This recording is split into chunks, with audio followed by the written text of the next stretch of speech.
we'll go to the main bulk of the episode, which is where we're going to break down all the ingredients like we've done with some of the other episodes of the series in the past. And we're going to start with one of the big boys that comes up quite a lot, and that is beta-alanine. So I think it was Adam, wasn't it, in a recent Chat with PD's episode where he mentioned that Matt Fraser, CrossFit Games champion for 5 years in a row, he went on the Joe Rogan podcast and he mentioned that he took it, and apparently sales went up like massively in the CrossFit space for this supplement just because he said it.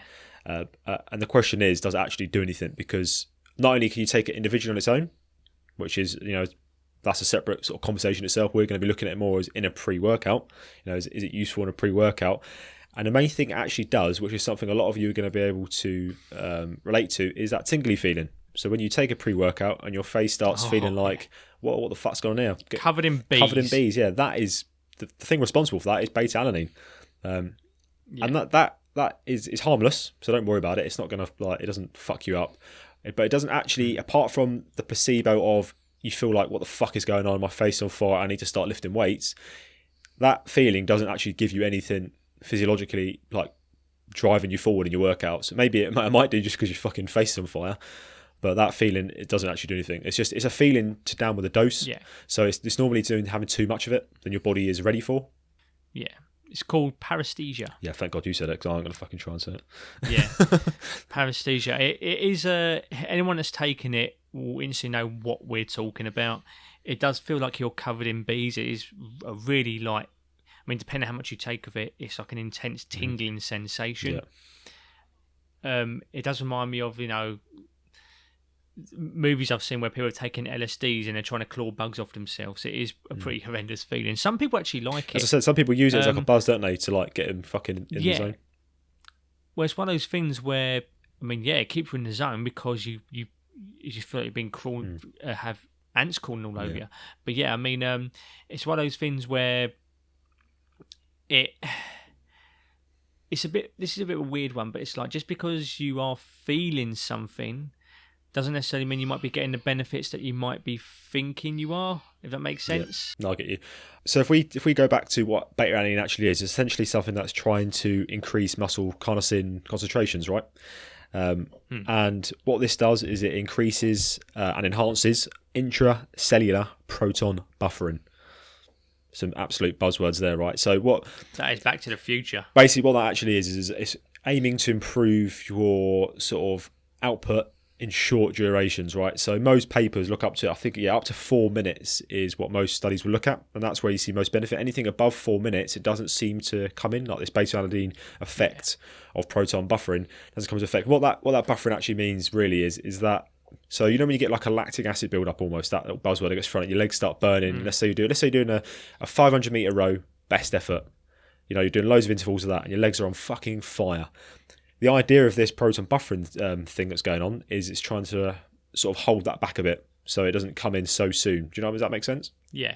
Which is obviously beneficial. For normal people, you might be able to go a little bit more to failure. Yeah, of course. On your weight training. Yeah, exactly. Yeah, so on your weight. Yeah. Which is a good thing. For normal people. It's a good thing though, isn't it? Right? You'd want that. Of course, you'd want that. And this is why this is such a well-known supplement, popular supplement. Well, I wouldn't say popular, but it's why it's if you look into it, it's one of the key players in a good pre-workout.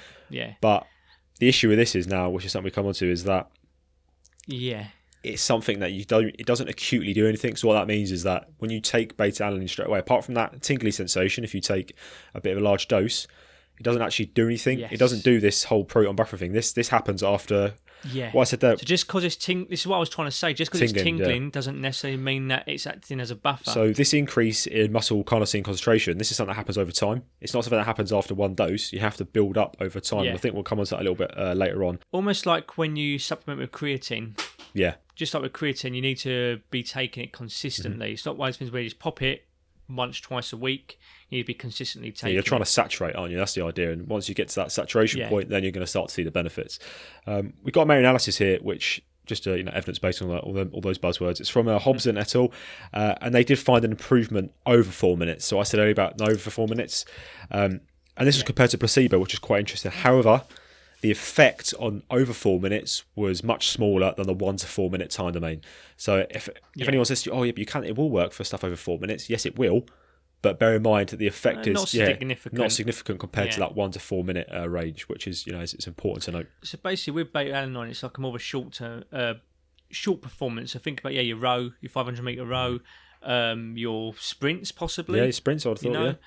And then like your resistance training as well. Because let's be honest, how many of us are lifting weights for 4 minutes plus? Yeah, exactly. Do you know what I mean? I get you. Question is though, really, is how much do you actually need to get this effect? Because with all supplements, there is obviously the magic is in the dosage. So we've got a meta-analysis here from 2020. It's from Rosende et al. Fantastic name. What a name, yeah. And the results indicated that the previously published beta-alanine studies probably haven't come close to fully saturating muscle carnosin storage. So now this is where we get interesting, because you thought I was probably going to tell you how much you need, but what we're saying is that a lot of previous studies perhaps have been underdosed. Which is interesting because they've actually shown a benefit. But if they're underdosed as well and they're still showing a benefit, does that mean that we've basically underestimated, or maybe slightly underestimated its potential in this 1 to 4 minute? Plus, if they've not done like a loading phase throughout as well. Yeah, absolutely. I mean, this is a really interesting paper because if we looked at what the ISSN said, the recommended dose based on the current literature is 4 to 6 grams a day for 4 weeks. And then ideally split into smaller amounts because, as we said, that tingly feeling is due to having basically too much at one go. I think it's below 1.4 or 1.6 grams. I think if you get to 1.6, anything below that normally doesn't stimulate that feeling. Anything above is when you start to get the tingles. But this is the interesting thing about that as well, is that you can counteract that tingling feeling. So what we said was basically you've not got to take it in one big dose and get the effect straight away. It's something that you gradually saturate with your body. Mm-hmm. So once again, it's not like you just take it and then off you go. It's like, no, you've got to keep taking it every day until you saturate yourself before you properly see the effects away from placebo. So this is where you can actually avoid the whole tingling sensation if you just take micro doses. Yeah. So instead of taking a big 6 gram whack, you might take a couple of grams throughout the day until you eventually hit your 6 grams. And because you're microdosing it, it means that you might mitigate the chance of getting that horrible, bees are crawling up my rectum feeling.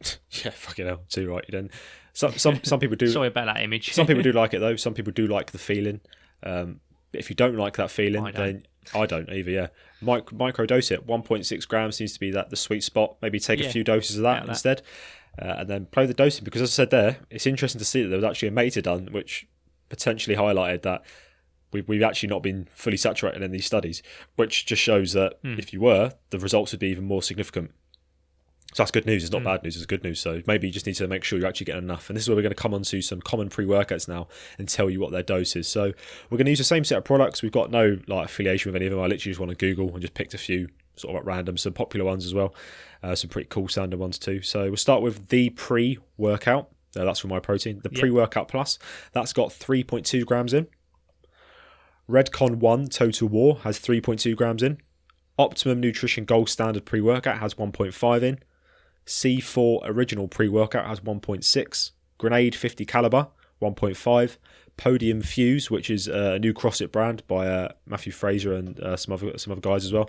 Of course. Yeah, cool. I thought I'd mention that. We've got a lot of CrossFit listeners, I think. That's 3.2 as well. NXT TNT Nuclear Pre, that's got 3 grams. So essentially, the most common sort of thing there is it seems to be around 3 grams. 3.2 grams seems to be the buzzword. And do you know why that is? Because while the ISSN has stated between 4 to 6, I think bear in mind the ISSN looks at that meta-analysis I mentioned earlier. I think that's why they've got a bit higher. 3.2 has been previously stated as the entry point for dosing. So it's normally between 3.2 and 6.4. Yeah. So these companies, if they put 3.2 in, technically they can put, what would be the word, clinical dose. A lot of them they put clinically dosed with beta-alanine. They've basically put the bare minimum that's been shown in any sort of literature to have an effect. So they can now put, we've got the clinical dose of beta-alanine that's going to help your performance. And they're not lying. But then there's something else we've got to consider here. Now, what is quite popular for people to do who tend to take pre-workouts in regards to how much they take with a pre-workout? Double scooping is quite popular, isn't it? Yes. Well, someone did double dose. It's almost become a meme now. Someone did. Someone else said they double dosed, didn't they? Yeah.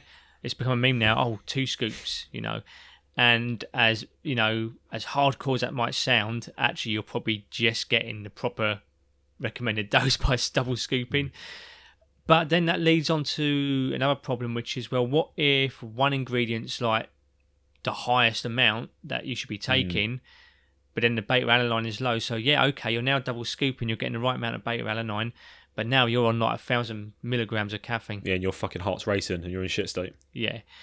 But I think we're going to kind of go more into that later on. Yeah. But yeah, that is something I want people to kind of consider straight away from the get-go. Yeah, This is where it becomes. This is why I like to dose my own pre-workouts. You know what's in it then, don't you? Because if you're double scooping one thing or another, you might. You might be getting the more clinically significant dosage of one ingredient, but now you might be double dosing on another and getting too much. Do you know? You see what I mean? It's fucking expensive as well, double dosing. Let's be honest. Oh yeah, exactly. Double. Yeah, of course. Yeah.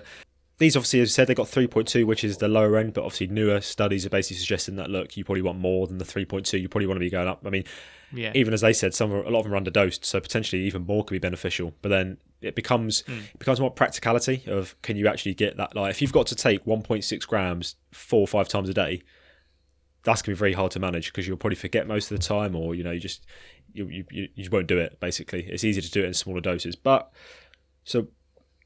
Why do these pre-workouts have the 3 grams in then? The 3 grams plus in there. Obviously, some of them got less, which is fucking even more useless. But because it's cheaper to manufacture, mate. Well, the reason they got 3 grams, as we said, obviously, they do the lowest clinical dose, right? Because you said it's cheaper, it's a good buzzer. Plus, we've mentioned it loads of times, that tingly feeling, right? I reckon a lot of them, they do it on purpose because the placebo of... If you take something, they want you to know it's working, right? I'm feeling this. Wow, my face is tingling. This fucking pre-workout is mega, it's working. You know what I mean? So I think that's another reason why they have it in there, because they know that you're going to think it's working. And like what I tried to explain at the beginning, just because you're feeling something happening doesn't necessarily mean it's giving you the performance effect that you think it might be giving you. You see what I kind of mean? As we said, like it doesn't do anything acutely. It has to be chronically taken. Yeah. It has to be chronically taken. Oh, it does something acutely. It gives you that tingling feeling. But in regards to performance, not so much. I want to be clear, though. I'm not saying that's pointless, because that tingly feeling, even though it could be a placebo, that's a good thing. If someone feels perked up and ready to go because of that feeling, that's a good thing. Yeah, that's the point. There's nothing wrong with that. Do you know what? Some people do like it, and it keeps them... I mean, look, what's going to keep you more alert than feeling like you're being covered in cockroaches? Fucking hornets will have your face. So do you know what? In hindsight, if that works for some people, fair enough. But just be known, it's now we've probably ruined the placebo from. That's the only reason that makes you feel so. So if you take another pre-workout and it's not got beta-alanine in it, and you think, I don't feel anything, it's not working. Don't think the pre-workout's not doing anything. It's just because it's not got that one ingredient in. Yeah. Exactly. Well, mate. You like to make? No, my phone's vibrating. The work phone. You're like giving yourself a reach around. Well, yeah, I am that as well. What I do in the podcast time is my time, okay? Well, it isn't until it goes public. Then it's everyone's time. Yeah, I like people to know. It's my thing, it's my kink.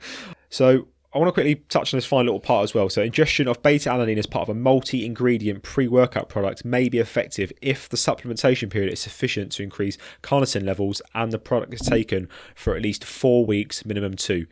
So that is important, right? So they're saying it can be effective in a pre-workout. This is just an extract from a study. So that can be good in a pre-workout. But key thing there, if it's chronically taken essentially for approximately 4 weeks, and that'd be like a daily thing.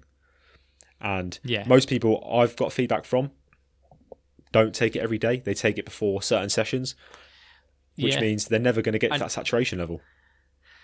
And then I've got to admit that I didn't know about this until about 2 years ago, when I looked a bit deeper into beta-alanine, which by then I'd stopped taking it. So I didn't know either. By all means, though, guys, it's a fucking good supplement. So if you want to buy it separately as its own supplement, I'd highly recommend it, because the proof's out there. It does seem to actually have a big effect if you take it chronically at the doses we've said. So at the moment, it seems to be 4 to 6 grams.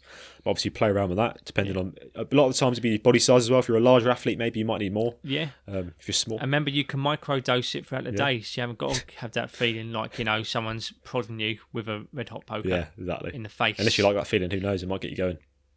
Yeah, in which case, just don't ever contact me. Why? Weirdo, you fucking freak. Yeah, enjoys the buzz. If you want to hear the full audio podcast where we go into the other ingredients such as caffeine, L-citrulline, taurine, B vitamins, creatine, and then some other little random ingredients as well, then head over to chatshitgetfit.com/pre-workout.